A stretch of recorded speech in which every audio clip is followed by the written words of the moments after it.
welcome back to Lucid Prana. I'm Jules.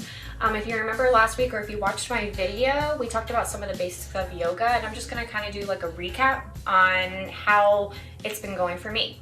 So I've been doing yoga every other day for the last week and it feels great. It's kind of like it doesn't let your mind go without being reminded that it needed to be mindful. So you don't have any days of lingering. It's like you do it, off day, you focus on what's sore, what's feeling different, on day, off day, and then it just kind of repeats. So it's been working really well. I've been feeling really sore in my shoulders, which surprisingly, that's where I hold a lot of stress. Since I know like not every one of these poses are for your shoulders, but it seems like that's really where I'm holding a lot of, I'm feeling a lot going on my off days. I was also pleasantly surprised how it almost has given me, because it's given me clarity and slowed my brain down, it's given me more motivation to do some of the things that I wasn't giving myself time to do that I love to do. Like I love to read, but actually sitting down and reading a book, like that was hard for me, even though once I got into it, it was good. It's just actually making myself sit down and read a book. I mean, I've crocheted a blanket that I've been working on forever. I finally got that finished up, and again, it's one of those things that I never gave myself time to do because my brain was always just like spaghetti, and it was always feeling like, okay, analyzing my time down to a T. Do I want to sit down and actually do this, or do I want to let my mind rest? But while I'm doing these things, it's almost resting my mind now. It feels like it doesn't feel like I'm making myself do an activity. It's just, I'm just enjoying life and doing what I love to do without any push or any effort to have to do those things. Along with all of you, I'm quarantining during this crazy stuff that's happening in this world. During this quarantine, we're not leaving. We don't really have a schedule like you normally would. So it's really messed up my sleep patterns. My sleep patterns are whack. I cannot make myself go to bed at a decent time, and I cannot make myself wake up at a certain time. It's just not in me. I give in to the temptation. But with that, I've been having a lot of anxiety. I've been feeling just bad about it. Like I've been feeling like bad about just waking up later. I feel like I'm forming bad habits pretty much. But since I've been doing this yoga, I feel like I'm noticing those moments, actually noticing them and being able to do something about it. So I will just notice them, feel whatever I'm feeling, and then feel and breathe it through instead of suppressing it. Because when you're suppressing it, you're not really doing much with it. It's going to pop up later. You're not actually acknowledging it.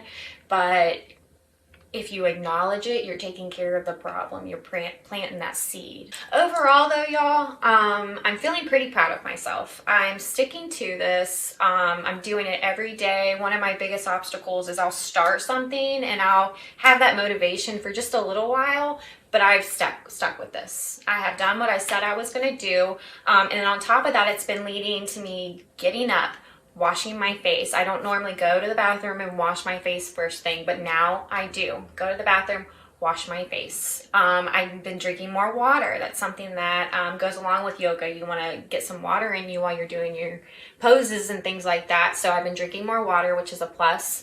One of the things that I have been struggling with is remembering my mantra. It's just that little saying that you say to yourself of positivity, pretty much. But anyway, I've been forgetting to say that whenever I go into my yoga practice, whenever I'm sitting in my Indian style position.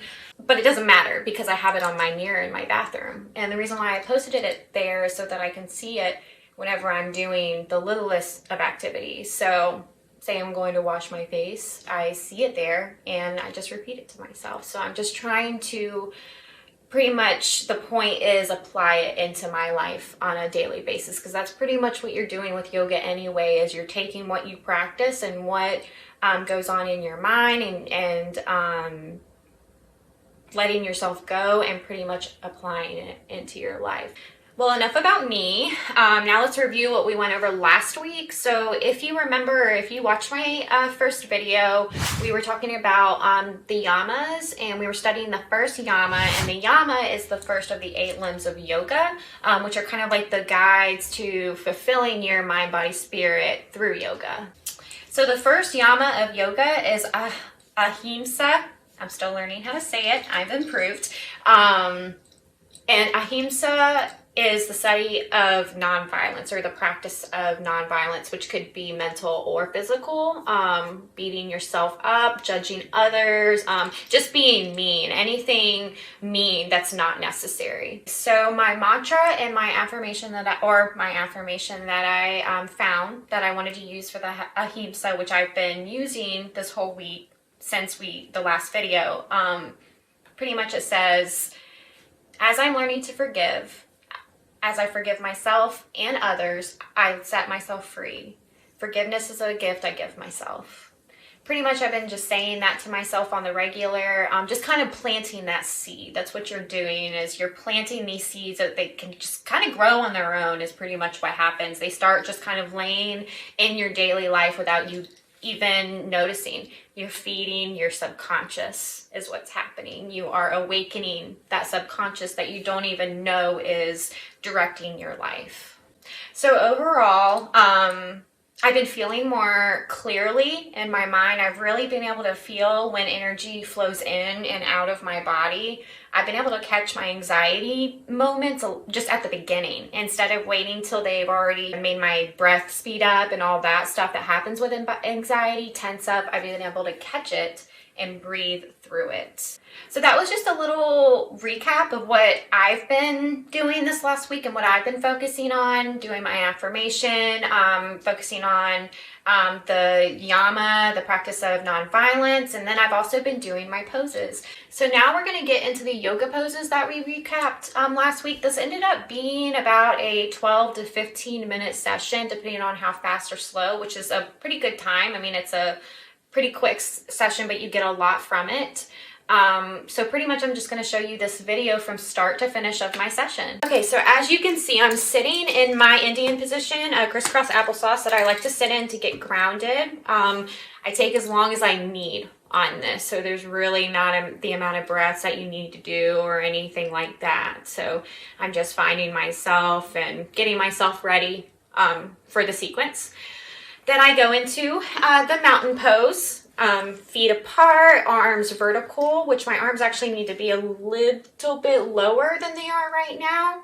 But as you can see, I'm opening that chest, my shoulders are back, good posture. The only thing I would say is my hands just need to be a little bit more down by my side. But other than that, if you remember last week, I said, like, really find something to focus on before you go into the next pose. So I'm searching for something to focus on. I'm breathing,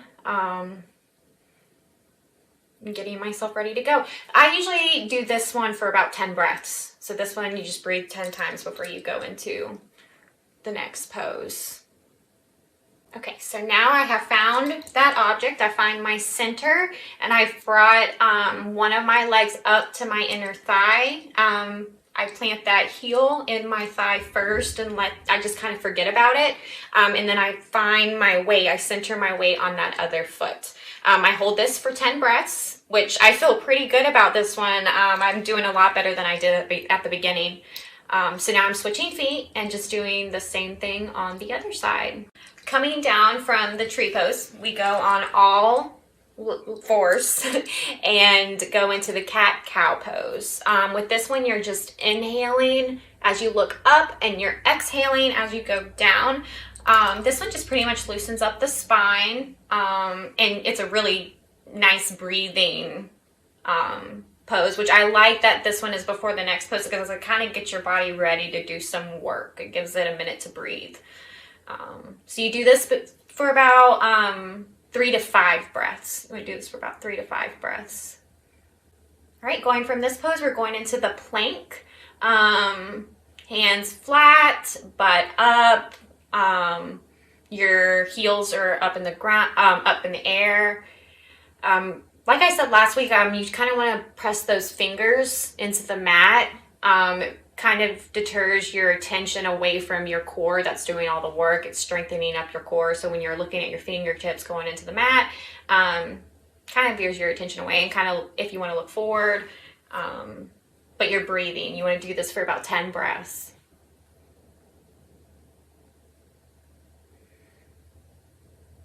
Coming down from that, we're going into the cobra pose. You're going to inhale as you push up, catch your breath. So as you can see here, I'm doing catching my breath, inhaling up, exhaling, and you want to really open up your chest during this pose and kind of bend your elbows. You want your toes to be pointed back out. It feels pretty good once you catch your breath. And you do this for about 5 to 8 breaths.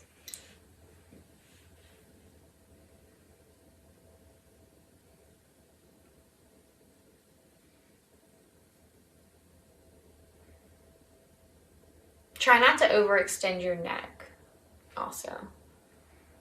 All right, so going from the cobra pose, we're going into the downward facing dog pose, which is a stretch.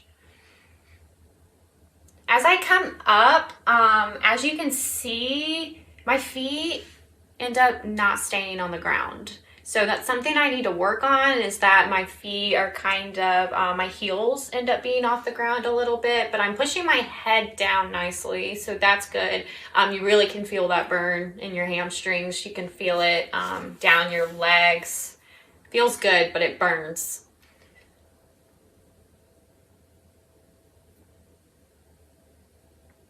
So you do that for about 5 to 8 breaths. We're coming up into the warrior pose. As I said last week, one of my things I wanted to work on was getting my lunges lower, and I definitely think I'm accomplishing that. I probably need to bring my arms a little bit up, but other than that, I feel like I definitely am getting lower.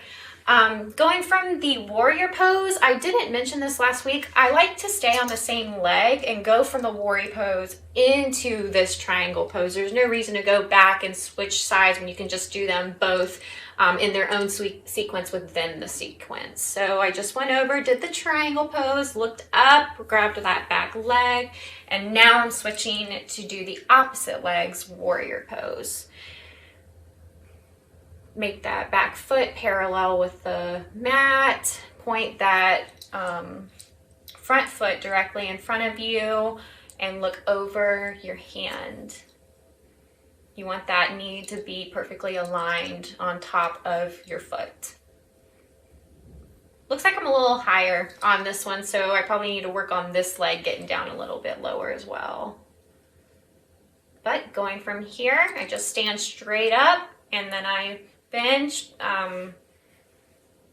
Have your shoulders in a straight vertical position and look up to that top hand. Keep those hips tucked too. At least that's how I felt I could get a really good stretch over. I come up from this one, catching my breath. And then I'm just sitting down, getting ready to do the twist.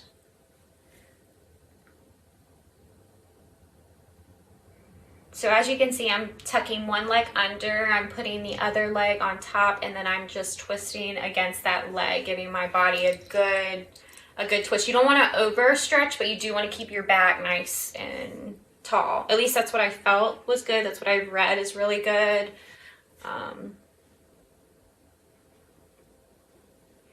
And then you just hold that for about 10 breaths, and then you switch.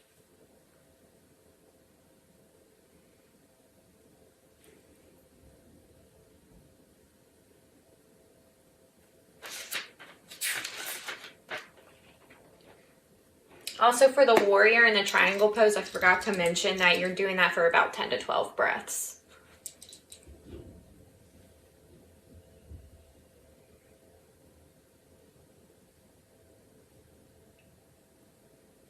All right, And after we've done that, we're going into the child's pose, winding up those hips, taking, just catching your breath, and you're inhaling. As you go down, you want to make sure your elbows are off the ground. I did not realize that, so that's the main thing of this, is make sure your torso can lay in between your knees and your elbows are up as you're touching the ground, and your forehead is also on the mat. So this feels good. It's just recentering yourself, grasping your breath, all that good stuff.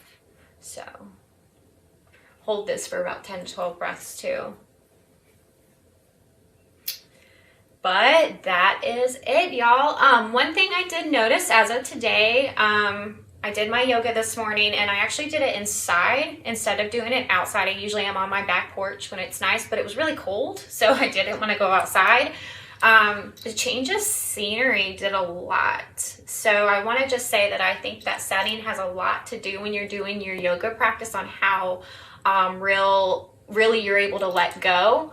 Being in my living room, I found that even doing, I usually don't have an issue doing the warrior poses, actually like keeping my hands up or stretching. I don't have a problem holding, but I did today, being inside versus being outside. It's almost like because I was more relaxed, I was in nature, I was just listening to the birds chirp rather than being inside where I'm hearing cars on the road, my dogs are running around, stuff like that. It actually made my yoga practice a little bit harder on me. So just a little tip that I noticed today. All right, guys, well, that's pretty much it. That's the sequence we learned last week. We reviewed it this week, and then we're just gonna practice it one more week using the same mantra or affirmation, applying it to this week as well. And yeah, just get those basics down. So next week, we're gonna go into the second Yama. We're gonna move on from the nonviolence one that we've been focusing on. We're gonna come up with a new affirmation to start and then just kind of go from there. All right, guys, well, thanks for watching this video. If you liked it, just hit that like button below. Also hit the subscribe button on YouTube, share it, get it out there, and keep your lucid prana.